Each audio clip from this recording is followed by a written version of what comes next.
of machinery. Basically, this subject taught in mechanical and automobile branch and will study about balancing of locomotive engine theory. Last time we have already covered about balancing of locomotive introduction. So let us start our theory. First of all, variation in attractive force. As we have already discussed about the effect of all the reciprocating masses, basically which are partially balanced. So right now let us start variation in attractive force. As we all know, the attractive force, it means the effect of wheel to the rails. Okay, so let us start. For this topic, we have to consider the single cylinder engine. As you see in this diagram, there is the piston cylinder arrangement. The crank is turned theta angle with respect to the line of stroke, and as you see, the horizontal force tend to act on the line of stroke is 1 minus c m omega square r cos theta. Now, if we consider our two-cylinder locomotive engine, so first crank is at theta angle, and second crank will be at theta plus 90-degree angle, and this is already covered in our previous session. So first crank is at theta and second one is 90 plus theta angle. If we consider the force along the line of stroke, we are having two cylinders. So along the line of stroke of cylinder 1, we are getting the force as 1 minus c m omega square r cos theta. Along the line of stroke of cylinder 2, we will get the answer as 1 minus c m omega square r cos 90 plus theta. Why 90 plus theta? Because both the cranks are at 90 degree to each other. Now, in this case, let us see this diagram. Both the forces are in the same direction. Okay. So, if we are calculating the forces, let us have first force. If we consider the force with respect to the left hand side position is positive, the first one is 1 minus c m omega square r cos theta. For the second, 1 minus c m omega square r cos 90 plus theta. So, what is the total value of the resultant unbalanced force along the line of stroke or in the direction of line of stroke of both the cylinder is 1 minus c m omega square r cos theta plus 1 minus c m omega square r cos 90 plus theta. Now, as we all know, cos 90 plus theta, we can write it as minus sin theta. So, here in our case, we can rewrite the equation as 1 minus c m omega square r cos theta minus 1 minus c m omega square r sin theta. Okay. So now, if we common out all the values, what we are getting? We'll get 1 minus c m omega square r cos theta minus sin theta. Now see, in this case, it is completely depend upon the value of not only theta, it is depend upon cos theta minus sin theta value. Okay, so for this condition, we have to solve this, and for solving this equation, we have to take the differentiation with respect to theta. So let us differentiate this ft value with respect to theta. See, in this case, 1 minus c is a constant value. We do not need to do anything with this. Now m omega square r, it is also the constant value. So we will get only the d by d theta of cos theta minus sin theta value, and this will be equal to 0. So let us solve this equation. D by d theta cos theta minus sin theta is equal to 0 for getting maximum and minimum value. So here cos theta, what is d by d theta of cos theta? It is minus sin theta. The value in between is minus. Now d by d theta of sin theta, it is cos theta. So let us put the value minus sin theta minus cos theta is equal to 0. Here minus cos theta will put this value in the opposite side of equal to what we are getting. We will get minus sin theta is equal to cos theta. Now let us solve this. Minus sin theta is equal to cos theta. Now divide this equation at left hand side as well as right hand side by cos theta. What we will get? We will get minus tan theta, because minus sin theta by cos theta, that is equal to tan theta. So we are getting minus tan theta is equal to 1. So that we can write, if we common out the negative sign, we'll get tan theta is equal to -1. Now here, as we all know, there are 4 quadrants: first, second, third and fourth, by which we will get the value of theta angle.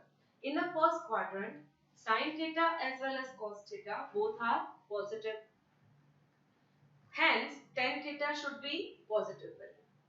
In a third quadrant, sin theta as well as cos theta, they both are negative.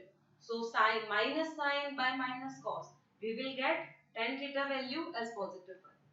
Okay. So -1, because tan theta is a -1, it should be in a second or a fourth quadrant. Because in a second or a fourth quadrant, sin theta value is positive but cos is negative. Hence, the ratio of it, sin by cos, we will get all the value in the negative form. So as in a fourth quadrant.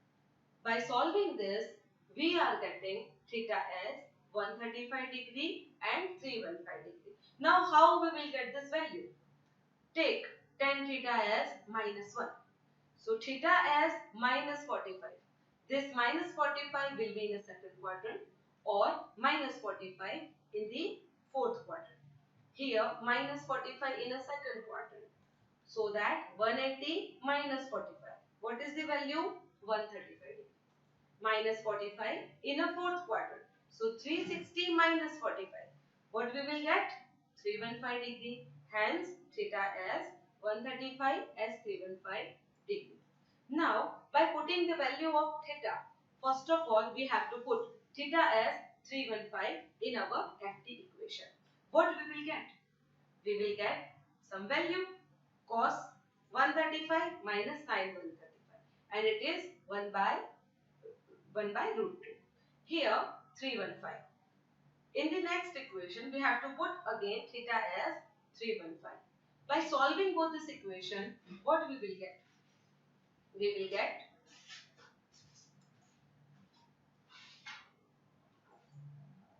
FT as plus or minus root 2 1 minus c m omega square r.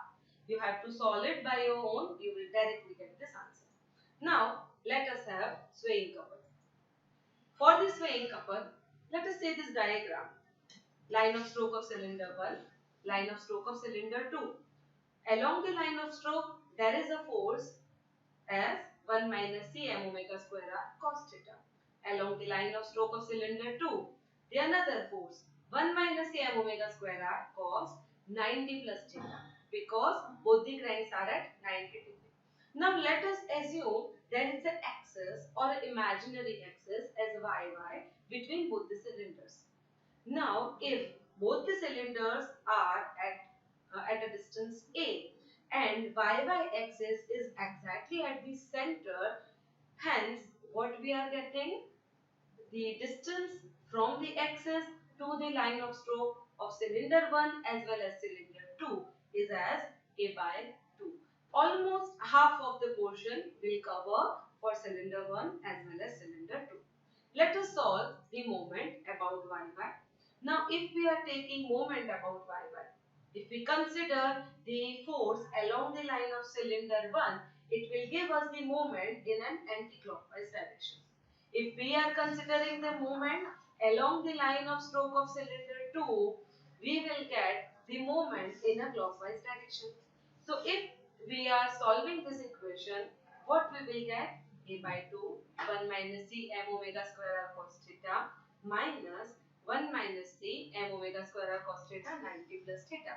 Why the negative sign? Because first moment is anti-clockwise and second one is a clockwise. The direction of both the moments are opposite, hence the sign is negative in between this. A by 2 is the common number. Now, let us solve this equation furthermore. Let us common all the values. 1 by 2, a by 2, 1 minus c, m omega square r is common. Cos theta minus, here cos 90 plus theta. Cos 90 plus theta is minus sin theta. In between there is a negative sign, so that we will get 1 minus c m omega square r cos theta plus sin theta. Now again, all this equation are basically depend upon cos theta plus sin theta value. Hence, we have to differentiate this value with respect to theta and we will get the exact answer as this d by d theta of this will getting is equal to 0. Now, let us differentiate cos theta plus sin theta with respect to d theta. What is d by d theta of cos theta? It is minus sin theta. Plus d by d theta of sin theta, it is cos theta. So, we will get minus sin theta plus cos theta is equal to 0. Now, let us solve this equation. Cos theta value should be placed at the side of 0. So, we will get minus sin theta is equal to minus cos theta. Now, negative sign is cancelled at both the sides, left hand side as well as right hand side. Let us divide this equation with cos theta. What will get? Sin theta by cos theta is equal to 1. It means tan theta is equal to 1. Now, theta is positive. According to the quadrant system, we will get theta is equal to 1. It means 45 degree in the first quadrant as well as 45 degree in the third quadrant. So, theta will be 45 and 225 degree. Okay. Now, let us put the theta value in our swaying couple equation. By putting these values in our swaying couple equation, we will get swaying couple as plus or minus a by root 2 1 minus c m omega square r. Okay, so this is our swaying couple equation. We mentioned it as SC, swaying couple. Now let us have the hammer blow. If you see in this diagram, there is a wheel and in a blue color, there is a mass, which is the balancing mass, and the force with respect to the balance mass is V omega square B. This wheel is rotate with omega angular velocity. Okay, hence the force is generated as V omega square B. Obviously, it is the centrifugal force. Let us have the sine curve of this force. So here there is a sine curve. The sine curve will represent the maximum and minimum value of the centrifugal force because it is fixed on the wheels and wheel is rotating, hence this mass is also rotating, and by the rotation it will give you the maximum and minimum value according to the theta angle position. Okay, so here we are getting the sine curve value according to the theta and the maximum value of it is V omega square B, which is equal to this total centrifugal force. Now let us assume because there is a wheel, there is a downward weight tend to act on the system. Let us assume if downward weight is lesser than this V omega square B, okay, what will happen? Whenever the force is maximum, according to the V omega square B, this will leave both the wheels will lift off the rail. Okay, so this is not possible. It is not the proper condition. So for the proper condition, what is the main equation for this? P should be always greater than or equal to V omega square B. So it is the limiting condition. P should be always greater than V omega square B. So for this case, let us assume for the limiting condition P is equal to V omega square B. So ultimately, what we will get? We will get omega as under root of P upon V into V. See in this case, capital P, which is the hammer blow or a downward direction load, this will not vary in any case. Capital V, which is the rotating mass or the balance mass, which is also not changed with respect to the motions, it will not be changed at all. Small b, which is a radius, which is also cannot be changed. Okay, so the change, if there is a change in the speed, it will get us the hammer blow effect and we have to reduce it. So for reducing this effect, we have to use this limiting effect as omega is equal to root of P by V into V. It means we have to take speed as the limiting criteria. So speed should be limited. So this is our all three equations: variation of tractive force, swaying couple as well as hammer flow. If you have any doubt, you can contact me. Thank you.